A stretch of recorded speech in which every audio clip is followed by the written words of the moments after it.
Buongiorno a tutti. Allora, oggi vi voglio raccontare dell'ultima esperienza che ho fatto, il triathlon olimpico del Lago del Brasimone.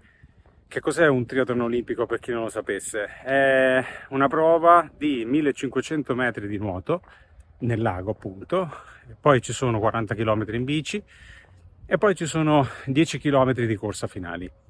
Il tutto si svolge intorno al Lago del Brasimone, un contesto, diciamo, sull'Appennino emiliano, a confine con la Toscana.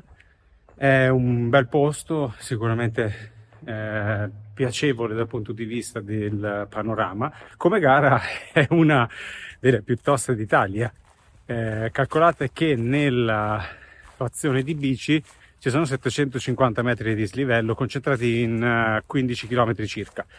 Anche nella frazione di corsa ci sono delle salitine che dopo tutto il giro comunque pesano abbastanza.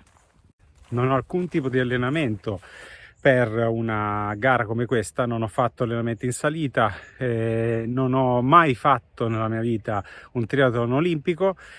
Allora, oggi vi voglio raccontare degli schiaffoni che ho preso al triathlon olimpico No Draft del Brasimone. No Draft significa che sostanzialmente durante la frazione di bici non ci si può mettere in scia, quindi no scia. E venite a scoprire con me che cosa è successo e quanti schiaffoni ho preso in questa gara. Allora, stanotte non ho dormito praticamente niente, avrò fatto 3 ore e mezza di sonno. Alle 5 e mezza ero sveglio, alle 7 in marcia e adesso sono in autostrada, sono distrutto, sono stanco. Io sono stanchissimo, voglio andare a dormire. Hai ragione, hai ragione. Tutte le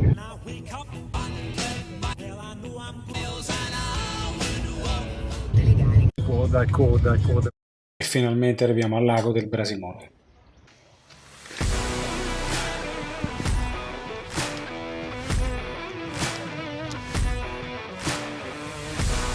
Guarda, 1 e mezza, ho appena finito di mettere a posto il pacco gara. Ho messo il pettorale, porta pettorale, braccialetto, cavigliera e sono pronto per la gara.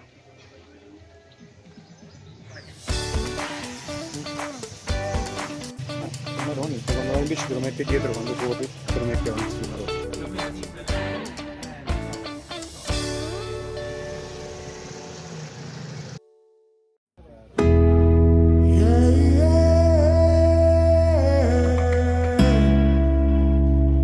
Ed ecco la prima stronzata, scarpe slacciate, per cui ho perso una trentina di secondi.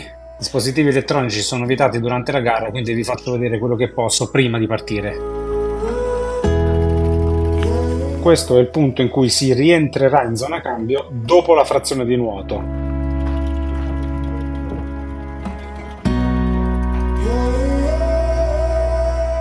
Seconda stronzata proprio qui, non ho messo le ciabatte, per cui ho pestato un sasso, mi sono rovinato un piede e mi ha dato molto fastidio durante la frazione di running. Per cui portatevi sempre delle ciabatte. Questo è il lago del Brasimone dove si svolgerà la frazione di nuoto, sono 1500 metri, bisogna tenere alla destra le 3 boe che vengono inserite, l'ultima serve a indicare l'uscita. 40 km nella frazione di bici con un inizio in discesa e poi 15 km di salita, 750 metri di dislivello fino alla zona cambio. Alla fine mi è uscita anche la catena, quindi ho perso altri secondi.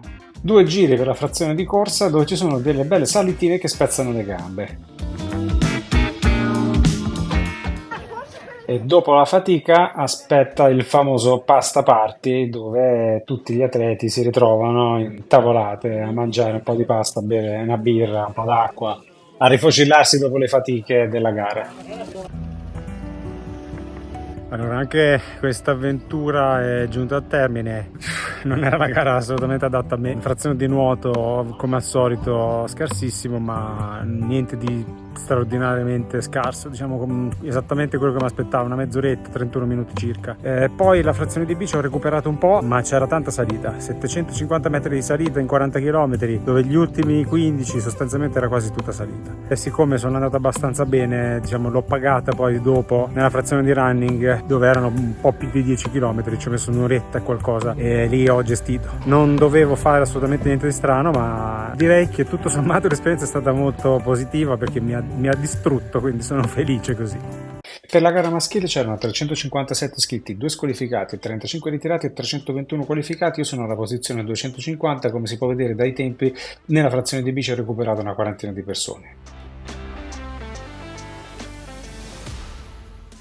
Questa è la maglietta dell'evento. L'esperienza è stata sicuramente positiva perché mi ha fatto capire che ho bisogno di un sacco di preparazione. Arrivare 250esimi comunque a livello psicologico si fa sentire, anche se comunque insomma diciamo sono nella seconda metà della classifica, non per ultimo, ma comunque ho capito che bisogna che ci dia dentro nei prossimi mesi, perché altrimenti quando farò l'Ironman soffrirò tantissimo e non è quello che voglio semplicemente finire l'Ironman, dimostrare a tutti che comunque il nostro organismo può assolutamente rigenerarsi e non c'è bisogno di cure troppo invasive in alcuni casi come il mio, e quindi può tranquillamente con pazienza, costanza e dedizione allenarsi, ricostruire il muscolo e riuscire addirittura a partecipare ad una gara come quella che è l'Ironman 70.3. Quindi dalla condropatia all'Ironman 70.3 io sono esattamente uno come voi, mangio, bevo, mi faccio la mia birretta e semplicemente condividere questa mia storia, il mio percorso verso l'Ironman che mi porterà, spero, a finire questa prova abbastanza dura che si terrà a settembre a Cervia.